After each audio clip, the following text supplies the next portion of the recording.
เทศดำดี8ห้องจบไปที่เรียบร้อยทุกคนเอ้ยแต่เก่าตะกี้นี่บ่ได้ใช้ดอกทุกคนนี่ปั๊มอัดเข้าไปนี่บ่มีเนาะนี่แหละสร้างนมเกินร้อยทุกคนเอ้ยใส่ปั๊มอัดเข้าไปอย่างเดียวเนาะเมื่อก่อนใส่อันนั้นปั๊มโยกทุกคน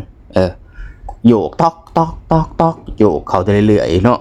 น้ำมืดแล้วก็เติมโยกอีกเนาะรุ่นเก่าๆแต่พุ่นแหละแต่สร้างนมมาเฮ็ดงานใหม่ๆพุ่นแหละทุกคนเอ้ยแต่อยู่พระราม2พุ่นแต่อยู่กับลูกพี่เก่าเนาะโอ้ยเพื่อสิได้จุดหนึ่งแล้วเพื่อสิได้ห้องหนึ่งนี่เจ้ากามแค้นจนขึ้นพุ่นแหละจะโยกกันสร้างป้านี่ก็สิหูดอกปั๊มโยกนั่นตัวหนึ่งแพงอยู่ได้พี่น้อง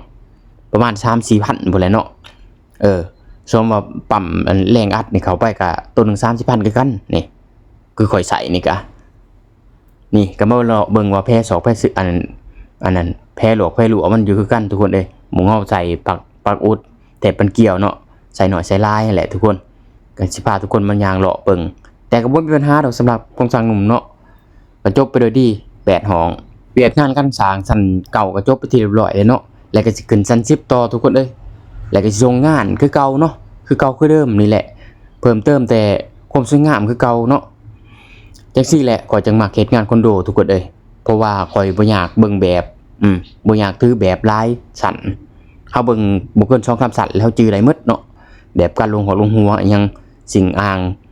ชายสำรอกชายสำละเซาเวอนี่ก็สิเก่าคือเดิมหมดบ่ได้เพิ่มต่อเพิ่มเติมอีหยังอีกระยะเก่าพี่น้องฟินิชคือเก่าหมดม่วนเฮ็ดเวียกงานเฉพาะอันนี้ได้งานระบบประปาและสุขาภิบาลนี่หรือว่างานไฟฟ้าคือกัน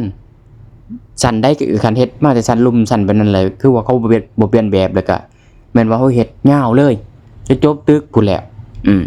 แล้วก็นึงอีกสร้างนมมาเฮ็ดอันนั้นงานที่ว่าตึกสูงๆนี่เพราะว่ามันใช้เวลาดนใช้เวลานาน